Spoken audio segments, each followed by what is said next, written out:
In order for you to understand why Western civilization is very different than the Islamic world, you need to understand the history of Islam.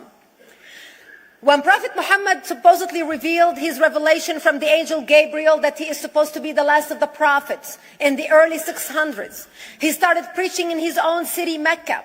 He tried to recruit friends and followers to be able to spread his religion. And he tried for 12 years and failed. And after 12 years, he was only able to recruit his immediate family and friends. So he decided, if I go to Medina, which was the Jewish hub of Arabia, the business hub where the Jews lived, if I go there and preach my religion to them, if they accept me, that will buy me respect and stature between my own people, and they will accept me. So Prophet Muhammad started borrowing a lot from the Old Testament to make his religion more palpable to the Jews, to make it a lot similar. This is why you see a lot of similarities between Judaism and Islam. For example, Jews don't eat pigs, Muslims don't eat pigs. Jews pray a few times a day, Muslims pray a few times a day. Jews fast on Yom Kippur, Muslims fast on Ramadan. And this is why you started seeing a lot of good writing in the beginning of the Quran when Prophet Muhammad was saying all the good things about the people of the book. He took his message and went to Medina trying to recruit the Jews, talking about the people of the book, talking about how similar the two religions are. When they refused to accept him and follow him as the last of the prophet, that's when he turned against them and started killing them and started expelling them. That's when Islam went from a spiritual movement for the first 12 years of Islam into a political movement cloaked in religion after the year of the Hijrah, after Muhammad went to Medina and the Jews did not accept him. He became a military warrior and declared war on them and started expelling them. Jews and Christians became dhimmi, or second-class citizens. They were only allowed to stay alive and not be killed only by paying the jizya, or the protection tax. So they had a choice: convert to Islam, or if you want to stay alive, you have to pay the jizya or protection tax, living as dhimmi in the Islamic nation.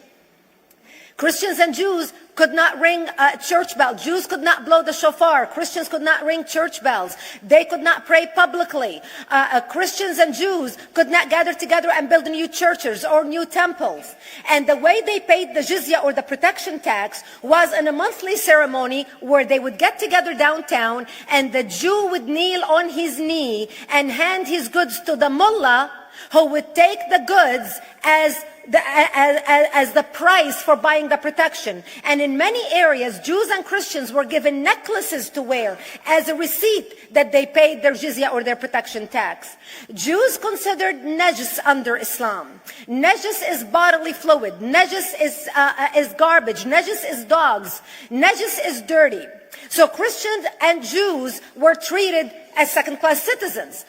Islam continued to grow. As Islam grew, more people became dhimmi, or second-class citizens.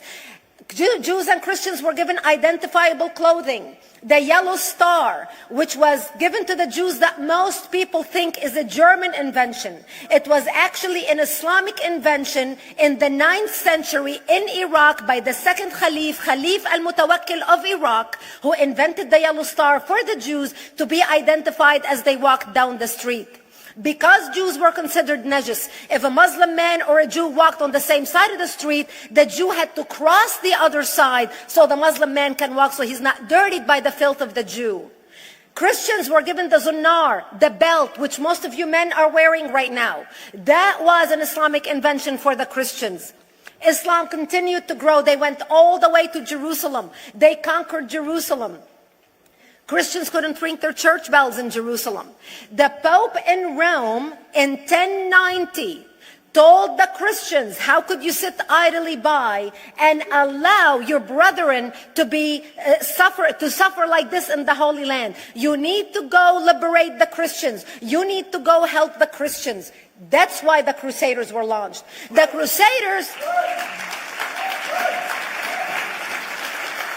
Crusaders were not launched because they just felt like waking up in the morning and going and converting a bunch of Muslims or beheading them.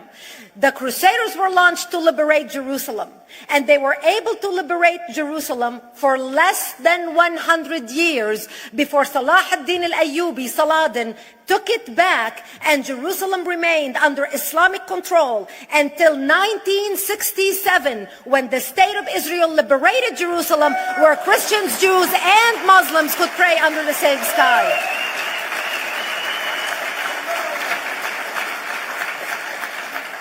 The Crusaders continued fighting Islam, and for 300 years they tried and failed. And by the 1300s, the Crusaders disappeared because they could not win against Islam. Islam continued to expand. They went all the way to Central Europe. They went all the way to China. They went to India. They conquered Spain. They changed the name of Spain from Spain to Andalusia.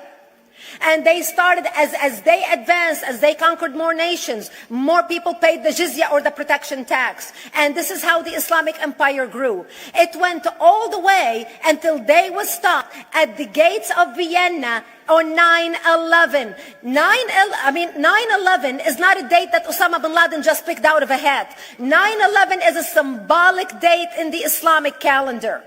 By the 1600s, Islam had covered more of the earth's surface than the Roman Empire did at its peak.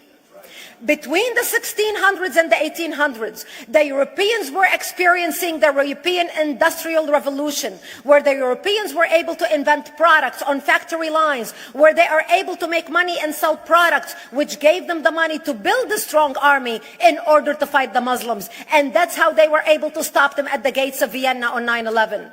The Europeans started the pushback against Islam. They pushed them out of Europe. They pushed them out of all the way to the Middle East and North Africa. By 1924, the Islamic Empire ended. In 1924, the Islamic Caliphate ended in Turkey by President Ataturk, who was a secularist. He ended the Islamic Empire, and he gave women rights to vote. He gave women a right to an education, a right to work, a right to choose a husband. He forbid women from wearing the hijab. He forbid men from wearing the beard. The Muslims hate him so much that they consider him a Jewish agent, because they believe that his mother in her bloodline was Jewish, and that was the influence on Ataturk. By the time the Islamic Empire, or the Islamic Caliphate, or the Islamic State ended in 1924, the Islamic Caliphate had existed for 1400 years, and it ended less than 100 years ago. By the time the Islamic Caliphate ended in 1924, 270 million people around the world were killed by Islam.